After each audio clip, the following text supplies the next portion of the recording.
गेल्या काही दिवसांपासून तीव्र उन्हाचे चटके जाणवत आहेत। तापमान वाढ सहन केल्यानंतर आता पावसाची शक्यता निर्माण झाली आहे। आज मुसळधार पावसाचा इशारा हवामान खात्याने दिलेला आहे। पश्चिम कोकण किनारपट्टी आणि विदर्भात देखील मुसळधार पावसाचा इशारा आता पावसासंदर्भात सर्वात मोठी ब्रेकिंग न्यूज या ठिकाणी समोर आलेली आहे।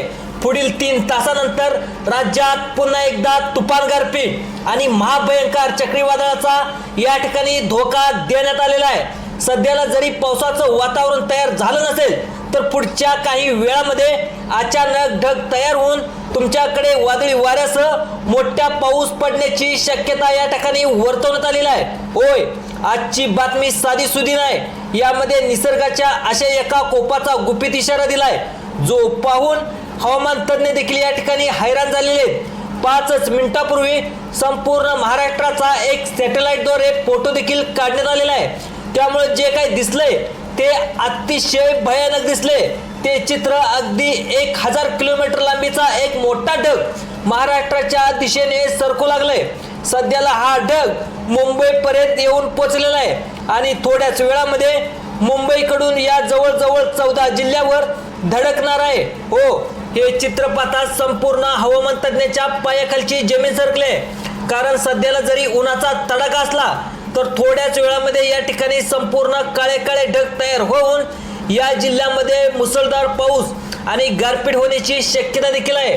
कारण की एक अतिशय काळा कुट ढगाचा एक थवा ज्याची लांबी इतकी भयंकर आहे की 1000 किलोमीटर आहे, जो पाहून तुम्हाला देखील विश्वास बसणार नाही। महाराष्ट्राच्या दिशेने हा ढग पुढे पुढे सरकू लागलाय, ज्यामुळे संपूर्ण महाराष्ट्रात पुढील काही 3 ते 4 तासानंतर अक्षरशः हाहाकार उडणार आहे। सगळीकडे या ठिकाणी आता मोठा वादळी वारा आणि ढगफुटीची शक्यता देखील या ठिकाणी वर्तवण्यात आलेली आहे। पुढील 3 तासानंतर या ठिकाणी असं काही सांगण्यात आलंय, वातावरणाकडे सध्याला जर बघितलं तर आपल्याला स्वप्नात सुद्धा या ठिकाणी वाटणार नाही की आज पाऊस येईल। परंतु हवामान खात्याने एक चिंताजनक बातमी या ठिकाणी 5 मिनिटांपूर्वी सांगितली आहे। आजपासून पुढील सलग 3 दिवस मुसळधार ते अतिमुसळधार पावसाचा धोका आणि सोबतच गारपीट आणि वादळी वाऱ्याचा या ठिकाणी धोका देखील वर्तवण्यात आलेला आहे। यामध्ये शेती पिकाचं मोठं नुकसान देखील होण्याची शक्यता सांगण्यात आली आहे। उन्हाळी पिकांना या ठिकाणी मोठं संकट असल्याचं सांगण्यात आले। मागील 15 ते 20 दिवसामध्ये 2 टप्प्यामध्ये महाराष्ट्रात अवकाळी पाऊस आणि गारपीट देखील या ठिकाणी झोडपलं गेलं आहे। काही ठिकाणी मागच्या 15 ते 20 दिवसाच्या पाठीमागे गारा देखील पडल्या होत्या। काही ठिकाणी शेतकऱ्याचं मोठं नुकसान देखील झालं होतं। बघा, आता सध्या पाहायला गेलं तर अजून देखील शेतकऱ्याच्या डोळ्यातलं पाणी थांबलेलं नाही। पण आता शास्त्रज्ञांनी सगळ्यात मोठा आणि धोक्याचा इशारा दिलाय। यामध्ये असं सांगण्यात आले, गेल्या आठवड्यापासून जेवढं काही सूर्य तापलेला होता, कडाक्याचं ऊन पडलं होतं, त्याचा राग म्हणजे सगळ्यात महत्त्वाचं एवढं ऊन तापून या ठिकाणी अवकाळी पावसामध्ये रूपांतर होण्याची शक्यता आहे आणि पुढील 3 तासानंतर अक्षरशः हाहाकार असा पाऊस पडणार आहे। बघा, आता या 14 जिल्ह्याची यादी या ठिकाणी समोर आलेली आहे। त्या 14 जिल्ह्यातील सर्व शेतकऱ्यांना, नागरिकांना सावध राहण्याचा मोठा इशारा देण्यात आला आहे। पहा, जे काही लोक या ठिकाणी पावसाला हलक्यात घेतील, या वादळी वाऱ्याला हलक्यात घेतील, त्यांचं मोठं खूप नुकसान होऊ शकतं, असं स्पष्ट शब्दामध्ये देखील सांगण्यात आलंय। आता हवामान तज्ञांच्या मते आजचा दिवस महाराष्ट्रातील हवामान इतिहासाच्या दृष्टीने सगळ्यात मोठा भयानक आणि धोकादायक या ठिकाणी ठरू शकतो। आज तुम्हाला वाटत असेल की सध्या काय ऊन नाही, पाऊस नाही, काहीच नाही, एकदम आभाळ स्वच्छ आहे। पण आता बघा, तुम्ही देखील पाहिलं असेल, ऊन अतिशय जोरदार पडल्याचं आपल्याला वाटत असेल, पण सगळं काय व्यवस्थित आहे असं वाटत असेल। पण हाच धोका, ज्याला आपण वादळापूर्वीची एक शांतता या ठिकाणी म्हणावी लागेल, ती सुद्धा आपल्याला अनुभवायला मिळते। बघा, हवामान खात्याने देखील स्पष्ट केले की 1000 किलोमीटरपेक्षा लांबीचा मोठा ढग उत्तर भारताकडून आपल्याला महाराष्ट्राकडे सरकताना दिसतोय, जो काही सध्याला मुंबईमध्ये आल्याची भीती आहे। बघा, समोर या ठिकाणी मुंबईमध्ये आलेला आहे आणि मुंबईहून डायरेक्ट तुमच्या जिल्ह्यामध्ये हे वादळी वारं संपूर्ण मोठं काळं ढग या ठिकाणी तुमच्याकडे येणार आहेत आणि अचानक मोठ्या ढगफुटीला सुरुवात होणार आहे। अरबी समुद्रातील आर्द्रता शोषून हे ढग या ठिकाणी तुमच्या जिल्ह्यामध्ये येतात, ज्यामुळे त्याची ताकद दुपटीने वाढू लागले।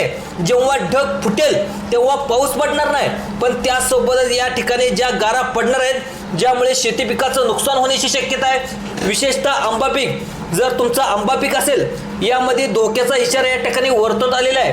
ही परिस्थिती अतिशय गंभीर आहे। त्यामुळे तुम्ही हलक्यात अजिबात घेऊ नका, कारण यामध्ये सुपर एल निनो नावाचा तो एक अतिशय मोठा राक्षस आहे. त्या ठिकाणी तो मोठा सक्रिय झालाय, ज्याने पाहायला गेलं तर 15 वर्षापूर्वी विदर्भ आणि मराठवाड्याला रात्रीच्या वेळी एक म्हणजे अक्षरशः पाहायला गेलं तर संध्याकाळचं या ठिकाणी सगळे लोक झोपलेले होते आणि त्याच वेळेस या ठिकाणी अतिशय मोठा पाऊस या ठिकाणी पडला होता आणि त्यालाच आपण सुपर एल निनो या ठिकाणी म्हणलं जातं. आणि हा प्रशांत महासागरातला जुना दडलेला शत्रू आहे, जो 15 वर्षांनी या ठिकाणी आता जागा झालेला आहे. पण यावेळी तो एकटा नाही, तर अरबी समुद्रामध्ये उठणाऱ्या जे काही आपला ऊन पडले आणि त्यामुळे उडताना जे काही पाण्याची वाफ होते, ते वाफेचे देखील या ठिकाणी ढग तयार झाले आहेत आणि ते सोबत घेऊन या ठिकाणी सरळ येतोय. आणि दुसरं पाहिलं तर हिमालयाची देखील बर्फाळ हवा या ठिकाणी त्या 1000 किलोमीटरच्या ढगाला धडकली आहे, असं देखील शास्त्रज्ञाचं या ठिकाणी मत आहे. त्यामुळे आता सगळ्यांनी सांगू लागलेत की ही ढग जमिनीपासून तब्बल या ठिकाणी 10 किलोमीटर उंचीवर आहेत. आता पहिल्यांदाच या 8 दिवस या ठिकाणी एकदम उन्हाळा जाणवेल, त्यानंतर मोठमोठ्या गारपिटीला आणि पावसाला सुरुवात होईल. तसंच या ठिकाणी घडत आहे. मागच्या 8 दिवसामध्ये सध्या पाहायला गेलं तर मोठा उन्हाळा पडला होता. तुम्ही देखील पाहिलं असेल, जेव्हा आता सगळ्यात महत्त्वाचं म्हणजे खूप मोठं ऊन पडेल, जवळजवळ 50 टेम्परेचरपर्यंत देखील ऊन जाऊ शकतं आणि त्याच्यानंतर सगळ्यात मोठं बर्फाचे मोठमोठे गोळे या ठिकाणी बरसू लागतील आणि जो दुपारी सूर्य आहे तो अचानक गायब होईल आणि संपूर्ण महाराष्ट्रात रात्री या ठिकाणी रात्रीसारखा काळा कोट या ठिकाणी आभाळ तयार होईल. याला तज्ज्ञ म्हणतात निसर्गाचं ब्लॅकआउट देखील असं म्हणतात. खरं तर या ढगाची जी काही मालिका आहे ती संपूर्ण महाराष्ट्रावर आणि आज या ठिकाणी 3 तासानंतर धडकणार आहे आणि पुढे सलग 3 दिवस महाराष्ट्रातल्या प्रत्येक टप्प्याटप्प्यामध्ये प्रत्येक 10 ते 15 जिल्ह्यावर हा मोठा ढगफुटीचा आता वादळी वाऱ्याचा संकट धडकणार आहे. त्यामुळे आता हवामान विभागाने दररोज म्हणजेच प्रत्येक दिवशी कोणकोणत्या जिल्ह्याला धोका दर्शवण्यात आला आहे याची देखील यादी 5 मिनिटापूर्वी या ठिकाणी मुख्यमंत्र्यांच्या हस्ते जाहीर करण्यात आले. आता काही दिवसापूर्वी हवामान विभागाने देखील या ठिकाणी वर्षाचा जो काही मान्सून वर्षापूर्वीचा अंदाज दिला होता, ज्यामध्ये एल निनो सक्रिय आहे असं देखील या ठिकाणी सांगण्यात आलं होतं, ज्याने सगळ्या शेतकऱ्यांची पावसाबद्दलची देखील चिंता वाढवण्यात आली होती. पण तेवढ्यातच नाही तर एक उष्णतेचा एक मोठा धोक्याचा इशारा देखील महाराष्ट्र सरकारकडून देण्यात आला आहे. 12 ते 4 या काळामध्ये तुम्ही अजिबात बाहेर पडू नका, कारण उन्हाचे चटके किती बसत आहेत हे देखील तुम्हाला माहीत आहे. आता लोक म्हणतात की उन्हाचे चटके या ठिकाणी आता बसत आहेत, तर पाऊस कुठून येईल हे तुम्ही सगळ्यात महत्त्वाचं लक्षात घ्या. बघा, आता उष्णता वाढण्यामागचं कारण देखील या ठिकाणी आता ढग तयार होण्यामागचं एक मुख्य या ठिकाणी कारण आहे. हे ढग आज कोणत्या जिल्ह्यामध्ये धडकणार, पुढे सरकून आज उद्या परवा आणि महाराष्ट्र सोडताना कोणत्या जिल्ह्यामध्ये हा कार माजवणार, गारपीट कुठे होणार, ढगफुटीसारखा पाऊस कोणत्या ठिकाणी होणार. मागच्या वेळी या ठिकाणी तुम्ही हलक्यात घेतलं होतं, त्यामुळं पाऊस मोठा झालेला होता, गारपीट झाली होती आणि तुमचं नुकसान देखील झालं होतं. परंतु आता तुम्ही अजिबात हलक्यात घेऊ नका. सगळ्या जिल्ह्याची यादी या ठिकाणी समोर आलेली आहे. आता ही यादी पाहिल्याशिवाय तुम्ही व्हिडिओ बंद करू नका. महाराष्ट्रातील मराठवाड्यातील काही वर्षापूर्वी असाच एक हाहाकार उडवला होता. तेही वर्ष दुष्काळाचं होतं, ऊन देखील अतिशय मोठं पडलं होतं. तेही वर्ष उन्हाळ्यातच अशा भयानक परिस्थितीमुळे पावसाने देखील हाहाकार घातला होता. आता तीच परिस्थिती आता पुन्हा एकदा रिपीट होते की काय अशी या ठिकाणी हवामान तज्ज्ञांना चिंता लागली आहे. त्यामुळे तुम्ही अजिबात दुर्लक्ष करू नका. आपण सगळ्यात आधी जिल्ह्याची यादी पाहूया. कोणत्या दिवशी कशा कशा पद्धतीने गारपीट होणार आहे, कोणत्या दिवशी कशा कशा पद्धतीने कुठे हाहाकार उडणार आहे, काय धोक्याची परिस्थिती निर्माण होणार आहे. टप्प्याटप्प्याने आपण क्रमवारी या ठिकाणी जिल्ह्याची यादी या ठिकाणी आता पाहण्यास सुरुवात करूया. आता आपण पहिल्यांदा पाहूया की कोणत्या जिल्ह्यामध्ये निसर्गाचा कोप कशा पद्धतीने धोका देणार आहे. हवामान अभ्यासाने दिलेल्या माहितीनुसार महाराष्ट्रात सध्या जरी पावसाचं वातावरण नसलं तर पुढील 3 तासानंतर या जिल्ह्यामध्ये पावसाचं वातावरण तयार होईल आणि इतका मोठा पाऊस पडायला सुरुवात होईल ज्याचा विचार सुद्धा या ठिकाणी कोणी केला नसेल. रात्र धोक्याची असणार आहे. रात्री देखील काही भागामध्ये ढगफुटीसारखा पाऊस पडणार आहे, ज्यामध्ये शेती पिकाचं मोठं नुकसान होण्याची देखील शक्यता आहे. आता कोणत्या जिल्ह्यामध्ये नुकसान होणार आहे, कोणत्या जिल्ह्यामध्ये मोठा पाऊस आहे, कोणत्या जिल्ह्यामध्ये मोठा धोका वर्तवण्यात आला आहे, कोणत्या महाराष्ट्राच्या दक्षिण भागातील जे काही जिल्हे आहेत त्यांना मोठा जोरदार धोका बसण्याची अशी देखील या ठिकाणी शक्यता हवामान विभागाकडून या ठिकाणी वर्तवण्यात आलेली आहे. बघा, आता भर दुपारी तुम्हाला गाड्यांचे दिवे लावून या ठिकाणी प्रवास देखील करायला लागू शकतो. आता ऊन पडले तुम्हाला वाटत असेल, पण बघा मागच्या 15-20 दिवसामध्ये पाठीमागे सुद्धा तुम्ही अंदाज देखील वाटून होता अचानक मोठी गारपीट झाली होती. तशाच प्रकारे पुन्हा एकदा गारपीट होण्याची शक्यता आहे. यामध्ये कोल्हापूर, पन्हाळगड आणि पन्हाळगड किल्ल्याच्या परिसरात संपूर्ण कोल्हापूर जिल्ह्यात पावसाळ्यासारखं नव्हे तर ढगफुटीसारखा मोठा पाऊस पडण्याची शक्यता वर्तवण्यात आली आहे. आता पुणे आणि बारामती पुणेकरांना सुद्धा यावेळी सुद्धा गारपीट नाही तर चक्क बर्फाचे गोळे आकाशातून कोसळताना या ठिकाणी तुम्हाला दिसतील. विजांचा मोठा कडकडाट आणि भीषण दिसेल की अक्षरशः पाहायला गेलं तर जमिनीला हादरे बसतील. तर आता पहिलाच दणका जिथे बसणार आहे. आता या जिल्ह्यामध्ये मोठा पाऊस त्यानंतर मोठा दणका बसणार आहे. ज्या जिल्ह्याची नावे आता सगळ्यांना सांगण्यात आलेत. आता उत्तर महाराष्ट्रामध्ये खानदेशचा तिथे भाग असणार आहे. आता तिथे काय परिस्थिती असणार आहे बघा. किती दिवस आता तिथं पाऊस पडणार आहे. दुसरा महत्त्वाचा दणका तिथं असणार आहे कशा पद्धतीने पाऊस पडणार आहे. त्यानंतर तिसऱ्या चौथ्या आणि पाचव्या टप्प्यामध्ये कोणकोणत्या जिल्ह्यामध्ये किती 3 तासानं तर मोठ्या पावसाला सुरुवात होणार आहे याची देखील अपडेट पाहणार आहे. गारपीट होणार आहे का पाऊस होणार आहे ते देखील पहा. व्हिडिओ पाहिल्याशिवाय तुम्ही बंद करू नका. आता पाहूया दुसऱ्या टप्प्यात कोणकोणते जिल्हे येणार आहेत. यामध्ये नाशिक असेल, जळगाव असेल, धुळे असेल, नंदुरबार असेल. या जिल्ह्यासाठी सुद्धा आता पुढील 5 दिवस ताशी 100 किलोमीटर प्रति तास वेगाचे वारे देखील या ठिकाणी वाहणार आहेत. तुमच्या घरावर पत्रे असेल, जुने झाडं असतील, एखादं तुमचं कागदासारखी या ठिकाणी उडून जाणार आहेत. द्राक्ष बागा, कांद्याच्या बागा, कांद्याची शेती या ठिकाणी मोठ्या निसर्गाचा थेट हल्ला देखील होण्याची शक्यता आहे. तसेच या ठिकाणी आंबा पीक असेल यामध्ये सुद्धा गारपीट होण्याची शक्यता आहे. बघा आता संपूर्ण जमीन पांढरशुभ्र म्हणजे तुमच्या गारा देखील पडण्याची शक्यता आहे. तसेच आता मराठवाड्याचा जो काही भाग आहे तर मराठवाड्याच्या भागातून सुद्धा तुम्ही हा व्हिडिओ बघत असाल तर मराठवाड्यातील जे काही जिल्हे आहेत तर त्या जिल्ह्यामध्ये सुद्धा भयानक या ठिकाणी तडाखा बसणार आहे. आता तिसरा टप्पा चौथा टप्प्यात सुद्धा विदर्भ आणि 5व्या टप्प्यात मध्य महाराष्ट्र आणि आता तिसऱ्या टप्प्यातील जिल्ह्याची यादी पाहतोय. सर्वांनी व्हिडिओ 2 मिनिटं लक्ष देऊन बघा. हा बर्फ आणि जिल्ह्यात कधी येणार याची किती पिकात त्यामुळे तुम्ही लक्ष जर विचार केला तर लातूर आणि परभणी या भागात आता दुष्काळी वर्ष तुम्हाला जेव्हा रेल्वे पाणी लागतं तर हा सुपर एल निनो तशाच प्रकारचा काळ पुन्हा आणायला लागला की काय असं या ठिकाणी हवामान तज्ञांना. आता अवकाश पाहायला गेलं तर अवकाळी झोडपलं होतं पाठीमागच्या काळामध्ये. नंतर पावसाळा कोरडा होईल. हिंगोली आणि नांदेडमध्ये वीज कोसळण्याची घटनेमध्ये वाढ होण्याची शक्यता या ठिकाणी वर्तवण्यात आली आहे. यामध्ये विदर्भातील जिल्ह्यांना तडाखा बसण्याची शक्यता आहे. जिल्ह्याचा विचार केला तर नागपूर जिल्हा असेल, वर्धा जिल्हा असेल, अकोला जिल्हा असेल, अमरावती जिल्हा असेल या भागात आभाळ फाटल्यासारखी परिस्थिती निर्माण होईल. उष्णता वरून या ठिकाणी येणारे हिमालयाची जी काही थंड हवा आहे याची जोरदार धडक येथे होईल. तेथे विजांचे असं काही लोट जमिनीवर कोसळतील तर सिमेंटची घरं या ठिकाणी पायापासून थरथरायला लागतील. अनेकाला वाटायला लागतं की हे कसं शक्य आहे.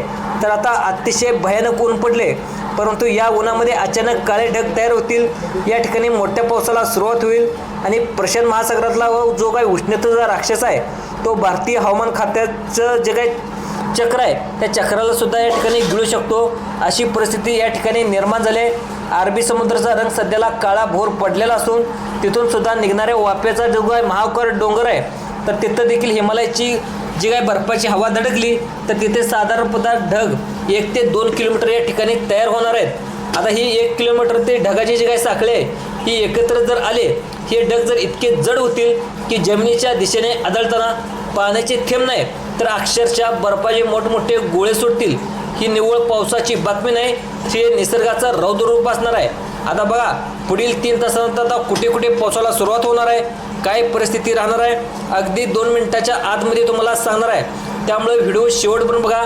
तुमच्या जिल्ह्यामध्ये काय परिस्थिती असणार आहे लगेच तुम्हाला सांगणार आहे. बळीराजाला आमची हात जोडून विनंती आहे. शेतकऱ्यांना हा इशारा गांभीर्याने घ्या. तुमची वर्षभराची मेहनत मातीबूल करण्याची निसर्गाची किळी एका क्षणात या ठिकाणी सर्व काही तुमची उलटून लावू शकते. पिकाची काढणी असेल, तुमचा कांदा असेल, गहू असेल, हरभरा असेल, ज्वारी असेल, हळद असेल, जे काही शेतात असेल तर ती पटकन तुम्ही काढून घ्या. आता लगेच काढून घ्या आणि ती सुरक्षित ठिकाणी तुम्ही साठवून ठेवा. जर साठवणूक जर ठेवलं तर तुमचं जे काही पिकं आहेत ते व्यवस्थित राहतील. नाहीतर तुम्ही नाही काढला तर ते शेतातच पडून या ठिकाणी खराब होऊन जातील. त्यामुळे शेतात असेल तर त्यावरही तुम्ही ताडपत्री प्लास्टिकच्या कागदाने व्यवस्थित बांधून या ठिकाणी झाकून ठेवा. पावसाने भिजलं नाही तर वाऱ्याचा वेग देखील जास्त असल्याने झाकूनच त्याच्यावरती उपयोग ठेवा. त्यावरती दगड वगैरे घट्ट लावून वजन करा सगळ्यात महत्त्वाचं म्हणजे आता प्राण्याची देखील तुमच्या घरामध्ये गाय असेल म्हैशी असतील जर्सी गाय असेल तर त्याची देखील काळजी घ्यावी. त्या ठिकाणी वीज कोसळण्याची देखील भीती सर्वाधिक असल्याने जनावराला देखील कच्च्या गोट्यात तुम्ही बांधू नका. शक्य असले त्यांना पक्क्या इमारतीच्या आडोशाला न्या. बघा सगळ्यात महत्त्वाचं म्हणजे विजा देखील चमकदार आहे. आता विजा चमकत असताना तुम्ही मोबाईलवर अजिबात बोलू नका. बाहेर पडणं टाळा. परिस्थितीचे तुम्ही गांभीर्य जाणून घ्या. खुद प्रशासन तज्ज्ञाने यावरती लक्ष द्यायला या ठिकाणी सुरुवात केलेली आहे. आता निसर्गाचा जो काही कोप आहे तो अतिशय भयानक आहे आणि 1000 किलोमीटरचे मोठे ढग या ठिकाणी आता तुमच्या उंबरठ्यावर येऊन ठेपलेत. दुपारी होणारा काळ ढोक अंधार आणि विजाचा तांडव आपल्या या ठिकाणी कधीही येऊ शकतो. त्यामुळं हा व्हिडिओ केवळ माहिती नाही तर एक जीव वाचवणारा संदेश आहे. महाराष्ट्रातील प्रत्येक बांधवापर्यंत प्रत्येक नागरिकापर्यंत हा इशारा नाही तर हा ठिकाणी नक्की पोचवायचा आहे. गाफील राहू नका कारण हा पावसाचा आणि वादळी वाऱ्याचा मोठा धोका या ठिकाणी वर्तवण्यात आलेला आहे. आता सगळ्यात महत्त्वाचं म्हणजे सध्याचे बदल आणि जे काही हवामानातले उपग्रहाद्वारे मिळणाऱ्या फोटोद्वारे ही माहिती तुम्हाला सांगितलेली आहे. पण एक गोष्ट स्पष्ट करावीशी वाटते, हवामान आणि हवामानाचा अंदाज हा एक केवळ अंदाज असतो. आम्ही या बातमीचं जी काही पुष्टी आहे जे काही भरारी प्राईम यूट्यूब चॅनल करणार नाही. ही केवळ एक शक्यता आहे. निसर्ग कधीही त्याचं रूप बदलू शकतं. त्यामुळे तुम्ही घाबरून जाऊ नका पण सतर्क राहा. लगेच प्रशासनाकडून हवामान खात्याकडून जो काही रेड अलर्ट येत नाही तोपर्यंत केवळ तुम्ही पूर्वतयारी करा. या ठिकाणी तुम्ही सगळ्यात महत्त्वाचं तुमच्याकडून या ठिकाणी तयारी भरपूर करून ठेवा. शेती पिकाची तयारी करून ठेवा. नक्की तुमचं जे काही पीक आहे तो पीक देखील व्यवस्थित झाकून ठेवा. कांदा पीक असेल तर कांदा पिकाची देखील तुम्ही काळजी घ्या. हा फक्त अंदाज सांगितला आहे तर या ठिकाणी सॅटेलाईटद्वारे उपग्रहाने दिलेल्या एक माहितीनुसार ही एक शक्यता आहे आणि 100% खात्री चॅनलच्या माध्यमातून कोणीही देऊ शकत नाही. त्यामुळे तुम्हाला अशाच प्रकारे व्हिडिओ पाहण्यासाठी जे काही भरारी प्राईम यूट्यूब चॅनल आहे ते यूट्यूब चॅनलला सबस्क्राईब करू नका. धन्यवाद.